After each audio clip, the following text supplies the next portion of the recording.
যেটা বলতে চাইছি, আমাকে প্রার্থী করেছেন থেকে আমি ভীষণ গর্বিত। পার্লামেন্টে পাঠানোর দায়িত্বটা সকল নাগরিকবৃন্দ, ভোটারদের। আপনারা যদি পার্লামেন্টে পাঠান আমি অত্যন্ত গর্বিত হব। তার সাথে সাথে এবং দল একটা ইতিহাস তৈরি করবে। 3 বছরের মধ্যে পার্লামেন্টে দীপক মজুমদার গিয়েছেন। যাই হোক, আমার পরিচিতিটা দিচ্ছি। আমি একজন বর্গা কৃষকের ছেলে, তেমন ঘরে নয়। কঠিন লড়াইয়ের মধ্যে আজকে এই জায়গা আসতে পেরে নিজেকে ধন্য মনে হয়। কর্মটা ভীষণ জরুরি। ফল যাই হবে হবে, ফলের আশা যদি করা হয় তাহলে ভুল হবে। আমার কর্মজীবনে আমি যথেষ্ট সাফল্য পেয়েছি, তাই ভাবতে পারিনি আজকে লোকসভার ক্যান্ডিডেট 1.5 মাসের মধ্যে আমি হতে পারবো। এটা সম্পূর্ণ আপনাদের দোয়া, আশীর্বাদ, ভালোবাসা। যাই হোক, বিভিন্ন সময় বিভিন্ন পত্র পত্রিকা পড়ি, দেখতে পাই কাজের মধ্যে দিয়ে। আমি একজন ওষুধ ব্যবসায়ী। 1995 সাল থেকে আমার ওষুধের ব্যবসা শুরু। সামান্য টাকার 5,000 টাকা পুঁজি। সেই থেকে আজকে আমি যথেষ্ট আপনাদের আশীর্বাদে ভালো জায়গায় আছি, খেয়ে পরে বেঁচে আছি। আর তার সাথে সাথে যেহেতু মেডিকেল লাইনের লোক, আমি আমার এরিয়াতে, আমার যেখানে বাড়ি গোপালনগর থানা, মেদিয়া গ্রাম, মেদিয়া গুহাটা সবাই কম বেশি চেনেন। সেই এরিয়াতে আমি সমাজের জন্য একটা সংস্থাকে তৈরি করে 78 বিঘা সম্পত্তি কিনে সেখানে মেডিকেল কলেজ কাম হাসপাতাল শুরু করেছি। এখনও তা আপকামিং শুরু, আমাদের আউটডোরটা সবে শুরু হয়েছে। আর আগামী দিনে মেডিকেল কলেজ কাজ শুরু হবে। আমার চিন্তা ভাবনাটা, আমি মেডিকেল লাইনে যদি না আসতাম, একটা বর্গা কৃষকের ছেলে, তাহলে আজকে এই জায়গাটা তৈরি করতে পারতাম না। এটাও আপনাদের আশীর্বাদ, সকলের ভালোবাসা। আজকে লোকসভায় এসেছি, আপনারা দাঁড় করিয়েছেন, যেমনি গর্বিত। যদি আপনারা আপনাদের মূল্যবান ভোটটা 5 নম্বর সিরিয়ালে, অর্থাৎ আমার সিরিয়াল নাম্বার 5, এই খাম চিহ্নে যদি আপনারা চুপচাপ করে ভোটটা দেন, তাহলে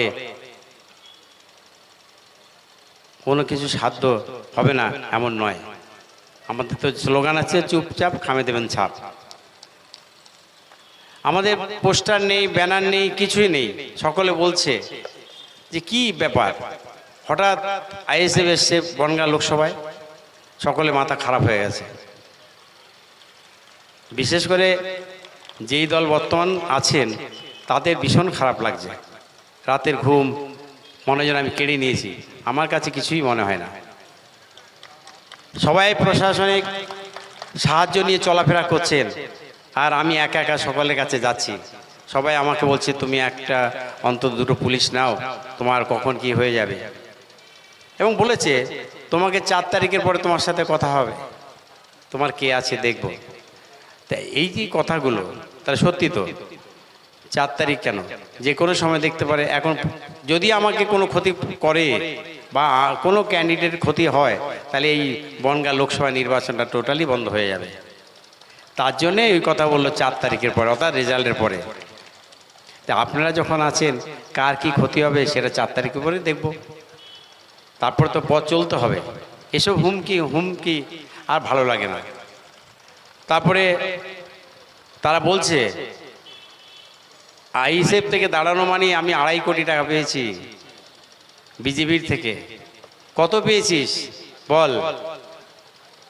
সত্যি খারাপ লেগেছে। আমি রাজনীতি জানি না, তাই সহ্য করতে পারিনি কথাটা। তখন আমি বললাম, আমি একটা দিব্যি দিয়েছি, যদি 1 টাকা পেয়ে থাকতে পারি, প্রমাণ হয় আমার এমন একটা ক্ষতি হোক, আমি তোমাকে বলছি। সেটা আমার বলা উচিত হয়নি। তারপর ওনারাও বলছে তুমি এটা বলতে পারো না, এত বড় খারাপ কথাটা। কিন্তু আমরা তো সততার সাথে আমাদের এই দলটা চলছে আজকে 3 বছর। এই সততার জন্যই কথাটা বলেছি, আর কিছু না।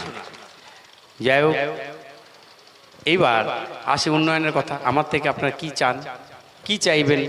যেমন একটা মেডিকেল কলেজ আমার এরিয়াতে করতে চলেছি, যদি বাস্তবে সেটা রূপ হয়ে যায় তাহলে আমার ওই সাধারণ গ্রামটা 1 বছর এগিয়ে গেল, 100 বছর এগিয়ে গেল। অর্থাৎ Bongaon block, Bongaon subdivision 100 বছর এগিয়ে গেল। তাই এবার আপনাদের কাছে আর কিছু বলবো না। আপনাদের এরিয়াতে এই মুহূর্তে যেটা আমি জানতে পেরেছি, হরিণঘাটা ডেয়ারি, সেই ডেয়ারিটা একদম ভাঙা অবস্থায় এসছে। যেখানে 1-1.5 হাজার কর্মী ছিল, সেখানে এখন 140 জন আছে, একজন আমাকে বলল। এটার উন্নয়নটা আমাদের আবার পুনরায় করতে হবে। তেমনি বনগাঁ শহরে অনেক বড় শহর, সেখানে একটা হাসপাতাল আছে, বনগাঁ মহকুমা হাসপাতাল। ডাক্তারের অভাব, কার্ডিও ডিপার্টমেন্টের অভাব। তা আমি বলেছি বনগাঁ শহরের যে হাসপাতালটা আছে, cardio department, cardio surgical department স্থাপন করব, আর গ্যাস্ট্রোলজি ডিপার্টমেন্ট।